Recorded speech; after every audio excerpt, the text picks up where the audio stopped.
Welcome everybody to ZMO Reacts. I'm your host Jay Mills, and today we're about to take a look at a video from Dr. Insanities regarding some teens that had stumbled upon a cult body dump, man. Oh my gosh, man. It seems like every day is some new shit, man. I remember back in the 90s, dog.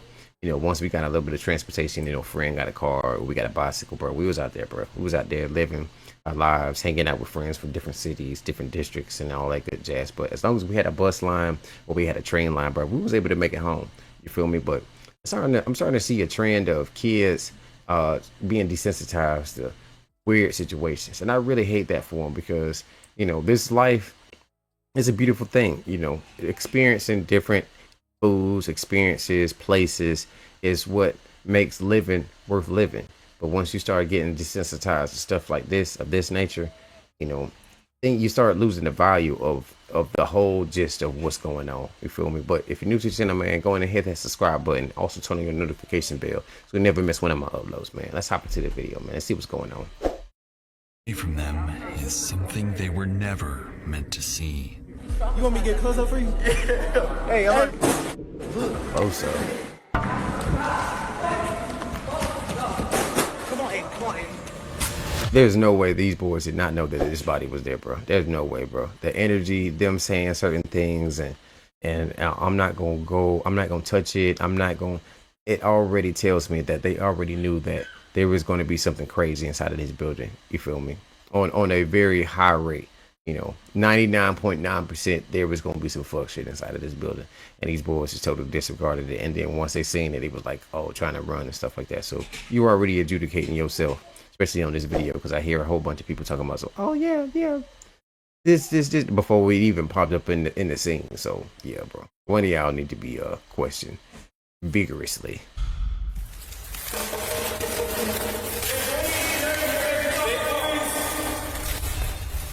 When police arrive to investigate, they discover this killing might be part of something far darker, with ritualistic clues pointing to a murder orchestrated by a cult. And as detectives begin closing in on its members and turning them on What the hell?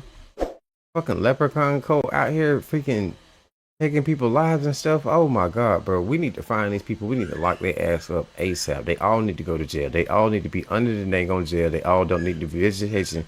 They don't need a decent meal. You need to feed them carrots and skim milk. That's it, bro. Dead ass. For real, man. This is crazy work. each other, they discover that this may not have been the cult's first victim. Richie told Steve that they wanted to kill right after getting married. It's like a gang or something? No, it wasn't a gang. Steve called it a family. I know you didn't say the number I heard, right? They wanted to go and unalive somebody after they got married. Bro, who goals are these? Who kids are these?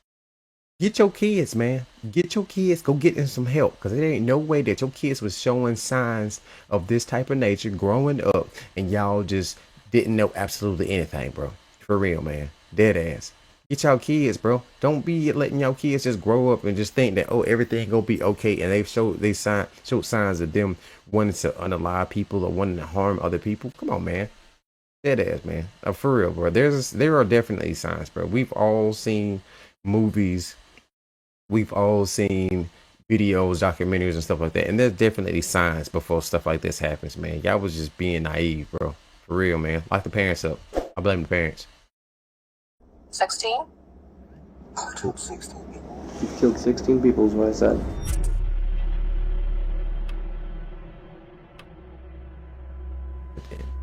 It's a late Thursday evening in Monroe County, Michigan, when 7 high school students decide to explore an abandoned juvenile detention center. But the moment they step inside, they stumble upon something they were never meant to see and immediately start recording.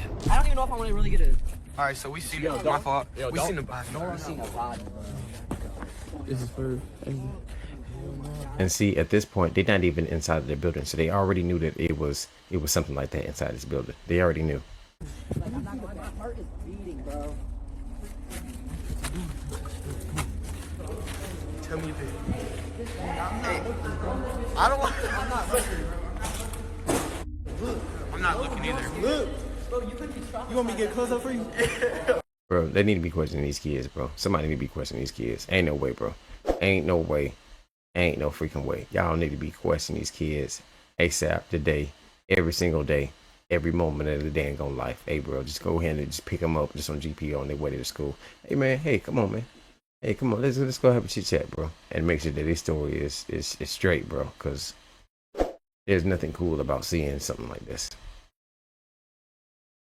Hey, I'm moving. Wait, am I moving? Hold up. Put my foot up. Sorry. Yes. Here, I'm gonna be. Move the door. Kick that door off.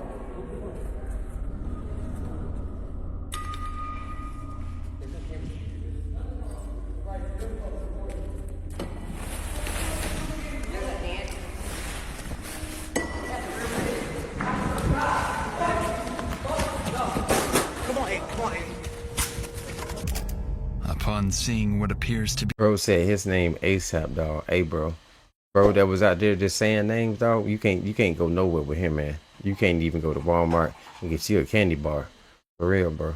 He gonna say your name on the video, man. Don't do nothing around him. Nothing around. He can't take him no freaking well.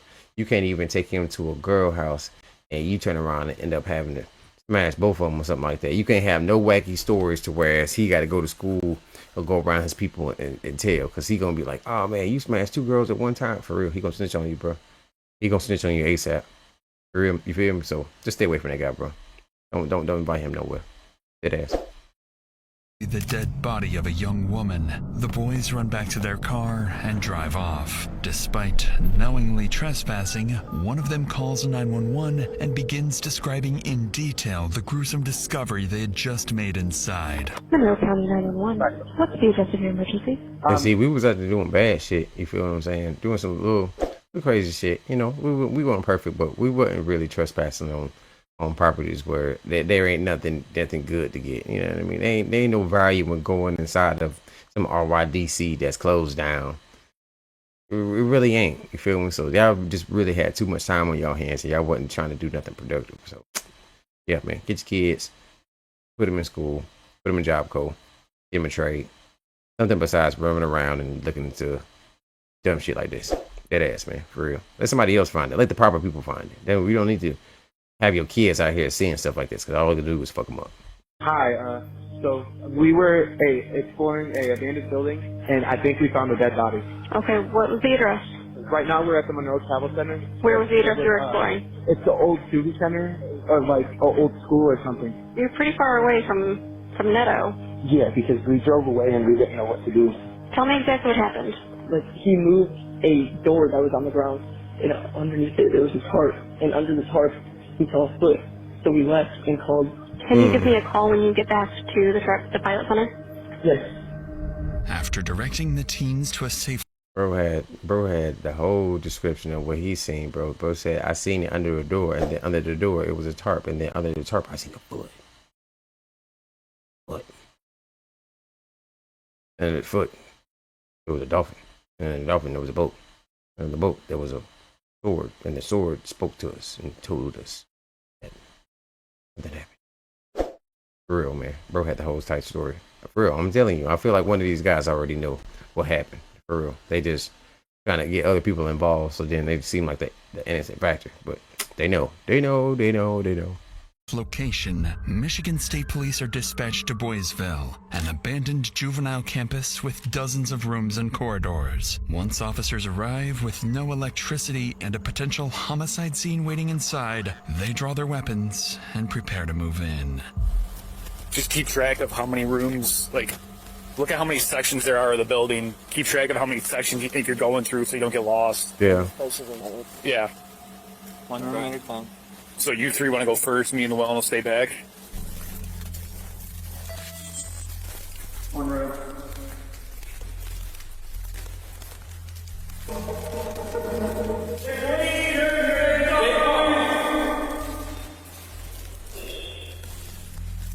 Can you imagine how big this building is? You feel me? Like it seemed like it was at one period in time like a RYDC or something like that. It's like a kids jail, you know, in a sense. You feel me? So it probably has a lot of doors, a lot of corridors, a lot of rooms, you know, where people can be hiding and stuff like that. And man, like, bro, I play a lot of video games. You feel me? And bro, it'd be like these little horror games, especially like the indie horror games. You might turn around and run into a room, and it'd be like a whole bunch of people just sitting there, standing there, waiting for you. You feel me? So I would imagine that's what I would be worrying about, bro. Like just walk into a room and it just be a whole bunch of guys just waiting to freaking unalive somebody. You feel me? Like I would be very, very nervous going through this building, bro. For real. But like I said, man, at the beginning, man, I call the whole department. Hey, man, y'all go ahead and come down here, bro. We got a lot of rooms to check. Hey, bro, we can go ahead and pay y'all. Let's go ahead and check this building out, man. Make sure ain't nobody crazy standing in the dark. That door on the left.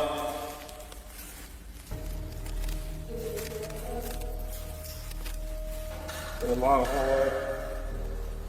Long hallway. Uh-oh.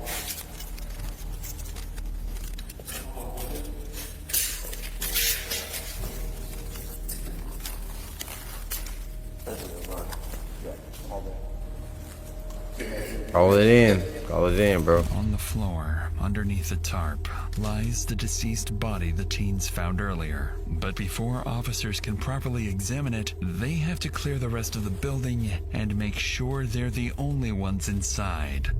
There's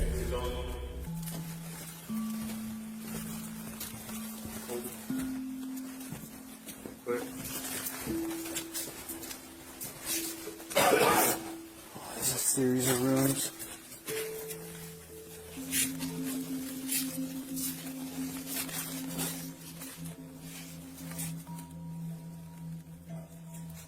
Multiple doors here. Let me take right.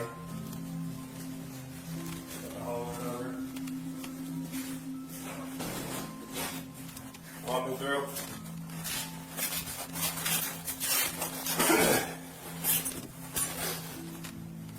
Walking through.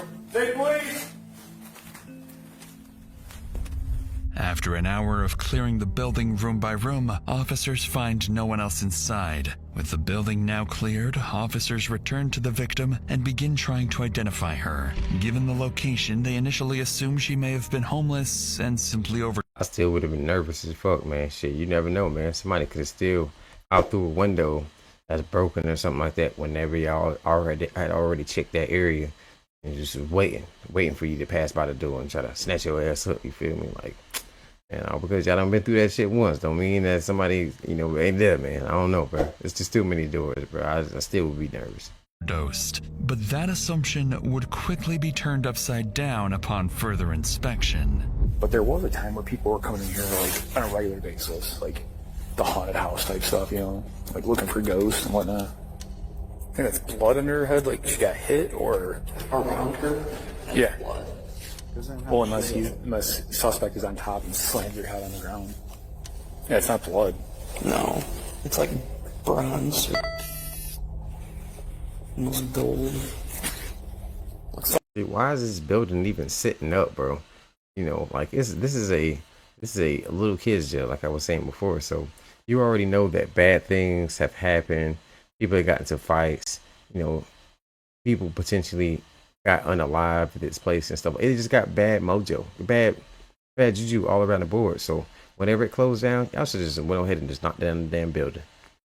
Just knock it down, make it to a recreational center or something like that. Something a little bit more productive than this place, just sitting up, waiting for something bad to happen inside of it.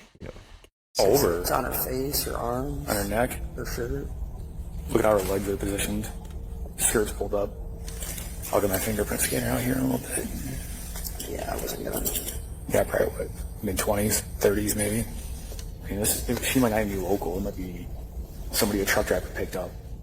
As officers continue examining the body, they notice several unusual details. The victim is covered in an unfamiliar substance, surrounded by candles, and across her legs are what appear to be scribbles and strange markings. While one officer moves to retrieve a portable fingerprint scanner a few miles away, another group of officers makes contact with the teens who discovered the body. They're all shaken up yet cooperative, handing over the video they recorded inside. And it quickly becomes clear to detectives that they're far more worried about a trespassing charge than being tied to what happened to the victim. So they're eventually... Yep, but that don't mean bitch ass thing. That don't mean nothing.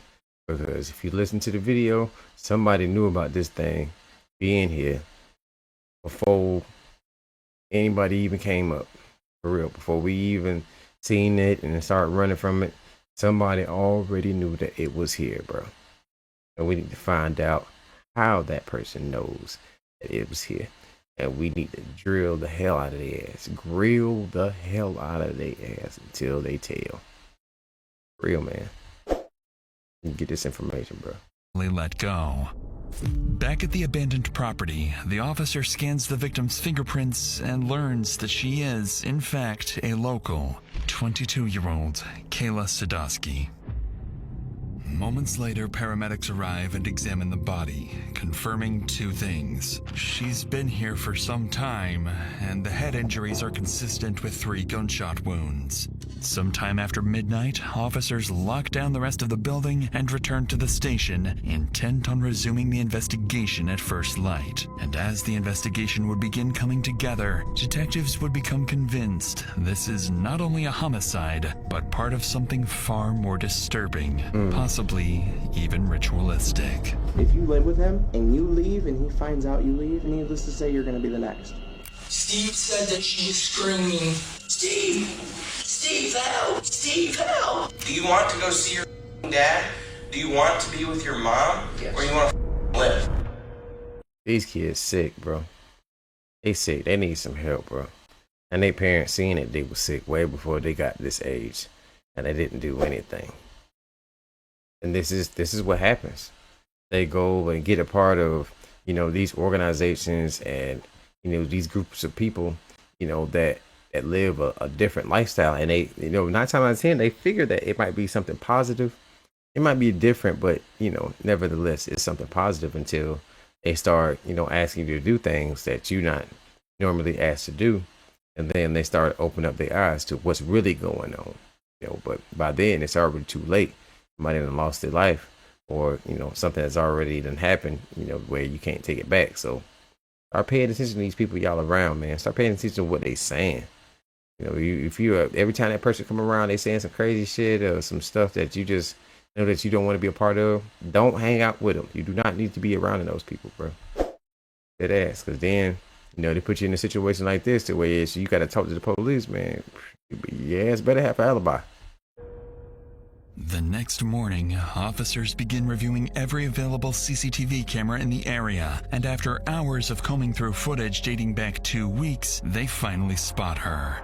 On February 15th at around 10 p.m., Kayla is seen leaving the Rosler Street apartments and walking across the Rosler Street Bridge. An hour later, at around 11 p.m., she appears on camera again, walking across the same bridge. But this time, she stops, turns around, and gets into a black Mercury Milan, wearing the same skirt she would later be found dead in. When officers run the vehicle's license plate, they learn it's registered to 44-year-old Stephen Bales, a man Kayla has an active protective order against. And just like that, investigators have their... And see, she already knew that the man was dangerous. He had a protective order against him. But yet you were found on CCTV going inside the vehicle of the man that you got the order from. Oh, bro, she knew it. She knew that the man was dangerous, but yet you go and put yourself back in a situation, you know, for something like this to happen. You know, I'm not trying to victim blame or anything like that, but I mean, if you see the signs, pay attention to the signs, man. Pay attention to the signs, man. They got red flags going on. They saying little weird little statements and stuff. As y'all hang out, stay away from them folks, bro. You know, you don't owe them folks anything, bro. And being around them is not cool at all, because you might turn around and be their next victim. Just say. First suspect. That same afternoon, officers rush to Stephen's house, but what they find is troubling to say the least. A note taped to the front door stating that he and his wife, Narina, have left for their honeymoon. To investigators, the timing seems far too convenient, so they try calling him, but he never picks up. It sounds like that was at a motel. It didn't seem like it was like an apartment complex. So you left a note on the hotel room door talking about you and your wife went on your honeymoon. Yeah, bro. He definitely knew that the police was coming after his ass, man. I've never, ever, ever left any type of note on my hotel room door ever in my life. So he knew. He knew it was on there a matter of time, man. Up. This is Stephen Bales. Leave a message after the beep. A search warrant is requested, but in the meantime, there's little police can do but wait, while Stephen and whoever else may be responsible remains free to roam the streets. 2 weeks pass after the body is discovered, yet there's still no sign of Stephen. But then, more than 100 miles away in Shelby, Ohio, police receive a 911 call they certainly aren't expecting, as 19-year-old Bryn Smith tells dispatchers someone is trying to kill him. And when Ohio officers go to meet him, they would unknowingly step into another state's investigation and give them an unexpected lead. Hello, what's going on? So I finally got away from it, and I just called the cops, so they're here now. So I got you on the phone because you're a witness for me. So my cousin in Monroe, Michigan, this is my aunt, by the way. She knows like everything going on. She on FaceTime? Yeah, she's on FaceTime. We can't really see her. I couldn't see it. Okay. Good. So he's wanted for murder right now in Monroe, Michigan, for the Kayla Sadowski death. And I was apparently wanted for it as well at some point, but I had left his house today, just ran away from him because like he never gives me. Rose started out saying that he was wanted for unaliving somebody, and then he was somebody was looking for him for the same situation. So he obviously know. I don't give a damn. He knows something, and the situation ended up being a little bit more than he bargained for. So that's why he out here spilling the beans. No, bro. He is not a good Samaritan, bro. He is not. He's not. He's like weird. He'll keep you at his house. He'll use you for your money. Do you have any ID on you? I have nothing on me except my tablet, my phone, and socks. Well, I tell you what I'm going to do, just because I don't know you. I'm just going to pat you down. Pat him down. Pat him down. He weird. Okay. Let somebody pat you down. Do you live here? No. This is some strange funny called guys. So what's this cat's name? Steve Bales. Like, I ran away from him. Like, I ran. I don't know how long I've been running. I just ran away from him. We stopped at the gas station, and I just ran. Does that make sense? Like, I stopped because, like, I lived with him, and he won't let you leave his house when you're there. He's weird. He will hurt you. I have videos of the person that did it admitting to it. Oh, wow. Because I lived with all of them in the house together, like in one bedroom. And she was acting real funny one day, so I had like walked away, and I called her on my own phone, and I got video. He knew what's going on. He knew what's going on. I don't care. He knew what's going on. He know too much information. They were living together, so he's already admitting that he put himself in a situation to stay with somebody that could potentially do something like that. He was already strange. He already gave strange energy. The way he's talking, he knew that he was strange, but yet he just willingly brought his bags, went and stayed with him, and now here we are. So. Yeah, dog. You're guilty. Throw the book at his ass. Why don't we go out of the seat in the back of this officer's car on the other side? Put his ass in the car. Okay. I don't like him. Yeah. As if the investigation wasn't complicated enough, Bryn is accusing someone other than Stephen of being the killer, and even refers to a group of people he and Stephen had been living with. The problem is, these officers are from another state and know nothing about Kayla's murder. So they decide to take him to the station to get some clarity on the situation. Upon arriving, officers contact Michigan State Police, and that's when they are finally briefed on Kayla's murder investigation. More than anything, Michigan investigators are fixated on this alleged confession video, urging Ohio detectives to obtain it as quickly as possible. And once Bryn sits down for his interview, what he would go on to describe would sound to detectives almost as if he had just escaped a cult. Now you don't gotta worry about me being killed. So, what was, and this gentleman that apparently killed this girl, what's his name? Steve. Well, I know who killed her. I have a video of her admitting to it. Because we all lived in the same apartment together. There was a one-bedroom apartment that he owned, him and his wife. He had like 8 people living there. I was one of them. And in order to live there, he took your food stamp card. He would take whatever cards you had, and basically your money and everything was his. I did not agree to that. So he You agreed to it in some type of aspect, man, because y'all was staying there. Y'all was staying there. Y'all were staying there. Whenever he first initially asked for that, when you first started staying there, you'd have been like, "Oh no, hell no, bro, I'm good. I gotta get up out of here." But you didn't. You stayed there. So you was abiding by his rules in some type of aspect. Come on, man. Stop flexing, G. Stop flexing, bro. You look guilty as fuck, man. Go ahead and tell these folks what they need to know. Knew not to take from them. I just stayed there. I slept on the couch. I woke my head and I laid my head. Mm-hmm. So we're going down, and he gets married through all this. Now, our ex becomes missing. So I was wondering, because you say our ex. Yeah, we both had dated the same woman. Okay.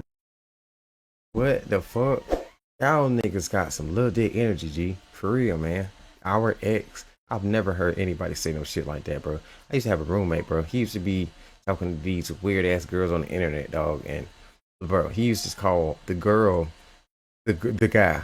Oh, my hubby. And he a whole guy out here, bro. Why y'all got this weird ass energy about females and about dating females that other people? Is it because they just easy?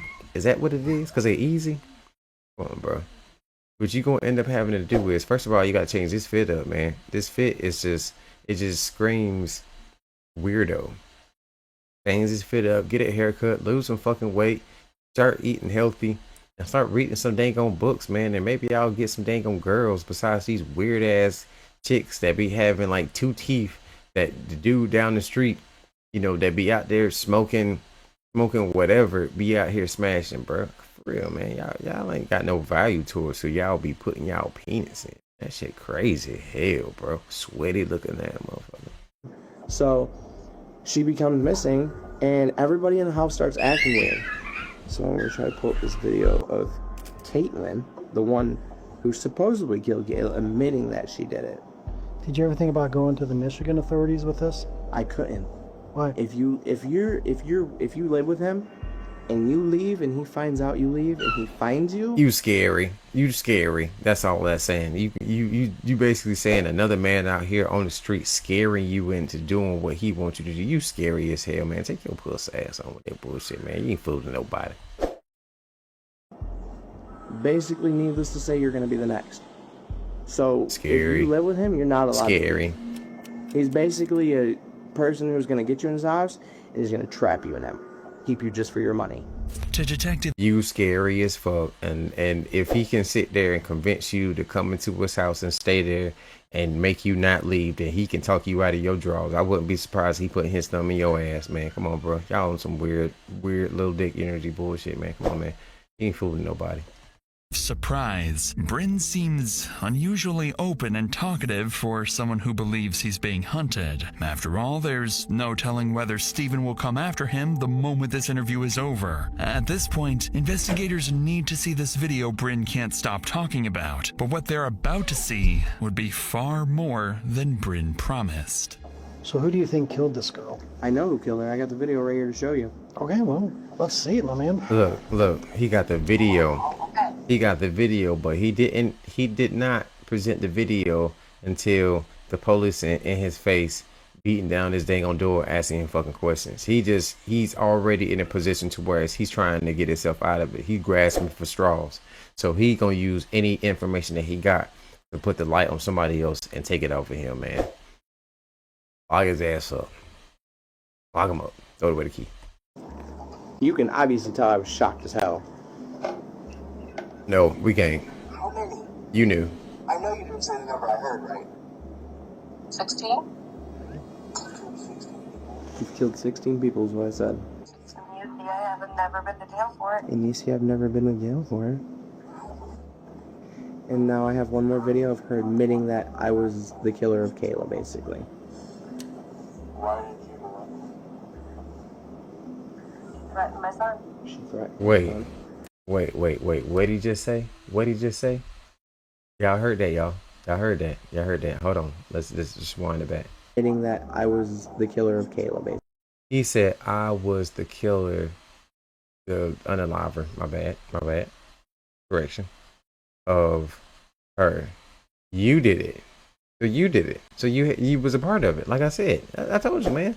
Guilty guilty as hell. Ain't nobody gonna accidentally see no shit like that, man. You guilty as hell, man. He didn't know what's going on, bro.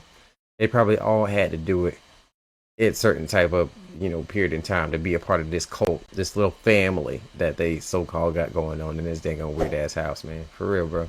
We see it. We see it. Basically. Why did you do it? Threatened my son. She threatened my son. So that conversation that I watched, she said that she did it because she threatened her son. And then, you know, they probably had to have video of you saying something like that after you did it, or after they can confirm that you did certain situations. So then they can hold it over your head if your ass try to, you know, snitch on anybody else. Yeah, man. Cult activities, my boy. Cult activities. Yeah. Do you know some more information about that? No, that's all I know. Like, I don't was go it to church. like is her? Apparently, she threatened her son at church. That's the most I know of that. And how'd she kill her? She said that she shot her twice on the video. Wow. She even said that she threw the gun in the river. What river? If I know. The woman in the video is 33-year-old Kaylin Ramsey, seemingly implying that she was responsible not only for Kayla's death, but for 15 other murders as well. It's a chilling claim that investigators would have no choice but to look into, especially coming from someone they would later connect to a deadly cult. After several more hours of questioning, Bryn is eventually released and told to notify investigators of any contact from Stephen or Kaylin. They released this cat? They released this motherfucker, bro? They put this boy back on the freaking street? Hell no. Lock his ass up till we can figure out what the fuck is going on. And make sure he ain't got nothing to do with what the hell is going on. So, man, you releasing these people back on the dang on street, especially if they out here saying certain shit like, oh yeah, they said that I was doing this and doing that. Come on, man. For real, bro. That's like red flag speech behavior. Red flag grammar. And y'all didn't catch that shit, bro? Come on, man. Y'all knew what the fuck was going on, bro. Pay attention, man. Open up your eyes. Open up your ears. They've just let go may not Don't believe half of the shit that you hear. be as innocent as he claims. Later that evening, investigators call Kaylin and are surprised to learn that she's also in Ohio. So they ask her to come to the station the following day to assist with the investigation, withholding the real reason they want to speak with her. And, interestingly, she agrees, almost as if she already has a plan to outsmart the detectives. The next morning, Kaylin arrives at the Huron County Sheriff's Office in Ohio, and alongside her is her lawyer. But as she's escorted to the interrogation room, there's a surprise waiting for her. Detectives from the Michigan State Police, including lead investigator Detective Peterson, have traveled to Ohio for this very interview. And as Kaylin's interview begins, her story would quickly start to unravel until she eventually slips up and says something she was never supposed to know. But before we get to that, and her whole lawyer out here in a damn wheelchair. No, he got like one of those walkers. Your lawyer in a walker, bro, you in bad shape, man. He just trying to get the money and get the fuck on, man. I ain't gonna lie to you, dog. So you already know you was finna get sailed up the river, but we finna see, man. We ain't got to the nitty-gritty of the video yet. This case is a disturbing reminder of how quickly someone else's actions can change your life forever. All right, so basically, in this situation, yeah, he over here trying to, you know, make his little money and stuff. So, all right, so we end up getting in contact with this chick because the kids and because of, you know, the connections with the other guy. You feel me? So she, if I'm not mistaken, she was on the run. She was on the run with the guy. You feel me? I think that's his girlfriend or wife or whatever the case may be. So now that she feel like she need to have a lawyer, they already know that they got their eyes on the right person. They know that shit. You know, you probably trying to do, you know, damage control because, you know that she done did some shit, so you bring your lawyer. But man, when it comes to somebody losing their life, bro, it's only so much you can do, man. Especially if they can directly tie you to it. Yeah, it's going to jail, bro. Lawyer ain't gonna really help you. You just paying somebody else's bills. That's all you doing. Questions we already know the answer to. So you know I don't play games. You know that. We went and got him to make sure you had him here. Right? That's important. That I want to make sure you feel comfortable. Rate your life on a scale from 1 to 10. 1 is the worst life ever, 10 is the best life ever. Right now, Yeah. it's a 1. It's a 1? But after, hopefully today, it'll be a 10. Okay. So, what's going wrong right now? Me living my life in fear And why are you living in fear? because of this guy, Stephen Bales. Okay, why are you so afraid of Stephen Bales? He's threatened my life. Okay, how does he threaten you? He's threatened to kill me. Okay. Do you know Kayla Sadowski? I knew of her. She was one of my friends at one point until I moved out here 3 years ago and we lost contact. I knew past tense of her. That means that you already know in your head that she's already passed away. You already know. And, you know, the way you speaking. So, we already know that she knows. She knows. Let's continue to see if we can probe her a little bit more. Tell me about her.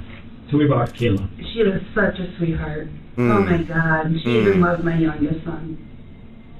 She was a sweetheart. She was just like me, outgoing, past tense, y'all. Past laid tense. back, calm, give her shirt off her back. I'll keep it about you will tell you I'm such a sweetheart. Okay, I believe it. So now she Last says she's a contact I sweetheart. had with her was just shortly before whatever happened to her, and it kills me. I had just talked to her about maybe the day before, or maybe a few days before she had passed at the grocery store. Okay. When was that? Let's move it up a little bit. Murder, or if until they finally pick up Stephen's trail. Fake surveillance cameras capture Stephen and Irina on CCTV, and before long, investigators track the couple more than 700 miles from Michigan to a relative's home in New Hanover County, North Carolina. A SWAT team is called in, and the house is quickly surrounded. But despite repeated commands to come outside, Stephen refuses to surrender, barricading himself inside and preparing for his final stand. Oh, so Bo had a little chick with him. So him and the chick end up, you know, moving from state to state, avoiding authorities and stuff like that. You feel me? Because they know that they was on their ass. But, you know, whenever you start doing stuff like that, they know they got their man, bro. They know they got him. They know they looking in the right direction, dog. So it's only a matter of time before he slip up. And they popping up at your door, beating that shit down. Some folks do not fuck around. Hours pass with little progress, forcing officers to deploy tear gas that finally drives the couple out of the house. More than 6 weeks after the murder, Stephen and Irina are taken into custody and transported into the New Hanover County Sheriff's Office. At this point, detectives know a lot, but not everything. They still need to determine whether Stephen orchestrated Kayla's murder or if the Reapers acted on their own. And with investigators believing they're dealing with a dangerous cult, they can't rule out the possibility that there are other victims still waiting to be found. Perhaps even the 15 other murders Kaylin claimed to have committed. Once at the station, Stephen and Irina are separated and placed into different interview rooms, and Detective Peterson decides to begin with Irina. If he can get Stephen's own wife to start talking, it will become much harder for Stephen to maintain whatever story he's prepared. Do you know Kayla Sadowski? I do. Okay, tell me about her. She's a good friend. Did you have any conflicts with her? No. Were you jealous of her at all? No. You know, was she romantically involved with Steve before you? So you didn't have any jealousy or anything like that about her? So, they went to pick her up. You stayed at the apartment, but you knew at that point that they were going to pick up Kayla to kill her. Yeah, I knew that. Okay. At that point, and just out of curiosity, any reason you didn't call the police? I did not call the police. Any reason you didn't? No. Okay. So you right there, you basically admitted that you knew that the girl potentially passed away and you decided not to call the police. They do not give two fucks about what your excuse is for not telling the police. You already adjudicated yourself by saying that shit, man. It's over with. It's done. Done like a bun, baby. Came back. They told me that they were going to go back the next day to go put suntan lotion on her, body lotion on her, perfume. Whatever they could find, they had not had the smell on her. They got the after effect smell. They would put everything over her to cover that smell of her. Okay. Steve said the reason why I killed her because She put me in prison for 2 years.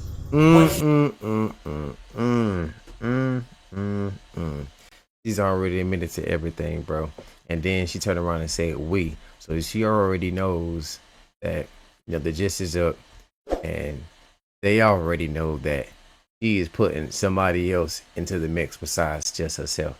It's probably Steven. Steven is done for you, bro. It's done. It's done like a bum, man. It's done like a bum, bro.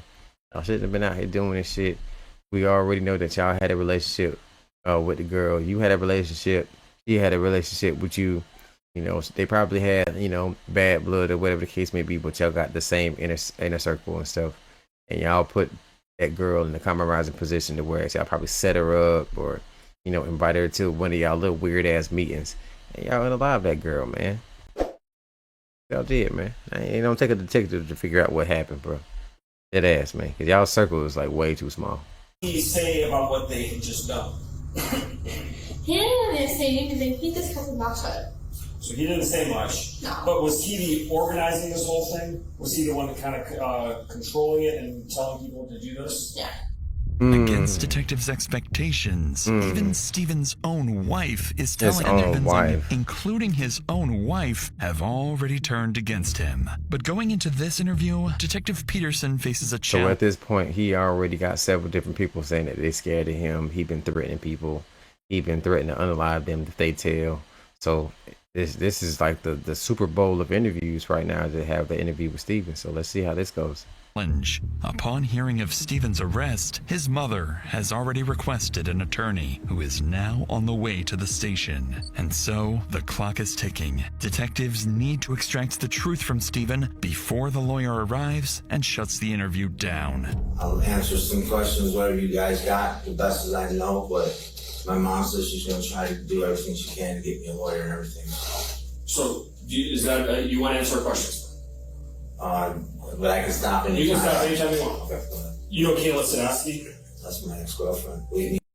And see, whenever an innocent person gets presented with the police and interviews and stuff like that, if they know that they're innocent, they're not going to talk to the police in no type of aspect. They be like, oh, nope, I got a lawyer. Nope, I don't want to talk. Nope, I don't want to answer any questions. I don't know. Shit, I ain't got nothing to tell you. You feel me? So, even though he got a lawyer, he still want to talk to the police. That tells them right there that you know something. That you got something on your chest that you want to go ahead and tell us. That you feel like that we need to know. So, man, if you can't do the time, don't do the crime. Dead ass. Me and her have had past for years, and tell me about it. I miss that girl, but she's a handful. She's like, me and her, we always argued all the time. About what? Just. It's so strange to see that all these people that were around this girl before she passed away, they all got good stuff to say about her, but she still ended up passing away, and nobody wanted to tell the police about her death. There's a lot about y'all character, bro. Just anything. Like, she'd get jealous if I'm talking to somebody. Like, if I'm talking to a cousin that's a female, she would think girls I'm are, bro. That's how girls are. And then she would threaten me, like she would kill me. She pulled a gun out on me and Brian. Were you upset with her specifically about, say, did you blame her for going to prison or anything like that? No, because you want to know the funny thing about that? She put me in prison for a year. Said that I choked her. He said no, but then said yeah. The wall. She lied because I was messing with her sister at the time. So you were not involved in the planning and execution of Kayla's death? No, I was not. Was Bryn involved? He was with me at the time, and the only time he wasn't with me, no, Brian came down because he drove with us. And when you say he was with me at the time, at what time? When we were going on our honeymoons, and when we went. And being so a matter of fact also is a way they can kind of figure out if people are telling the truth or not. You might be a matter of fact, but you might be a matter of fact because you know that you did something, and whenever you say that, oh yeah, I'm sure that person was with you, that just means that they were with you whenever you did the crime. So yeah, bro, it doesn't play into your advantage, man, like you think it does. To South Carolina. Okay, so what is that? When she was killed? I'm not sure. I don't know. Well, you brought it up, so I'm just curious. You said that he was with me at the time. What do you mean? Oh, like when I was going down to South Carolina and Florida. Right. What is that to do with Kayla's death? Oh, I don't know anything about that.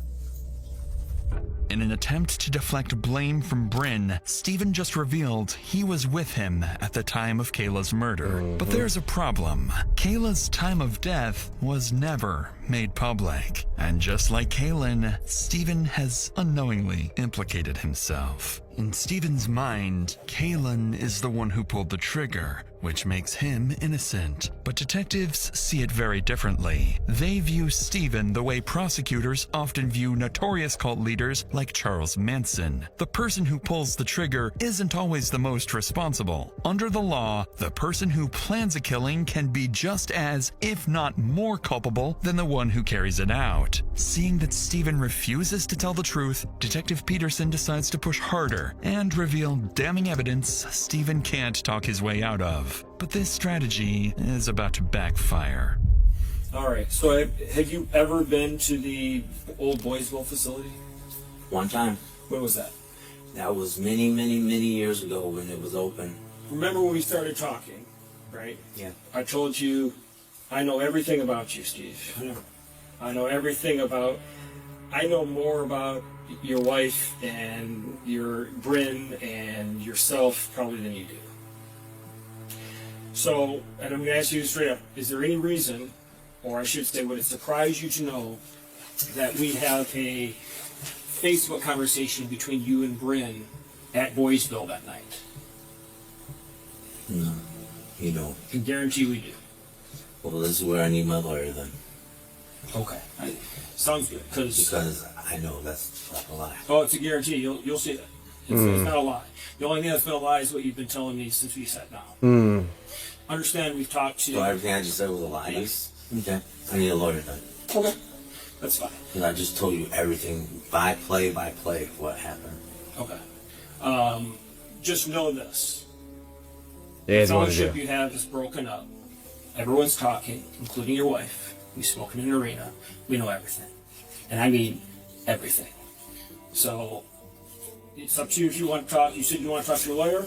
I'll let you have your lawyer. But this will not help you. But see, at this period in time, we don't even know if his wife talked or not. But they play that card, dog. Hey, bro, everybody talking. Yeah, that makes the defenses go down drastically, and they be like, "All right, man, all right, this what happened." When they know they're guilty, you feel me? So, yeah, man, they play that card very, very well. When people start asking for these lawyers, it's wild. It's wild to see it from the outside looking in. Okay. Any questions for me? No, sir.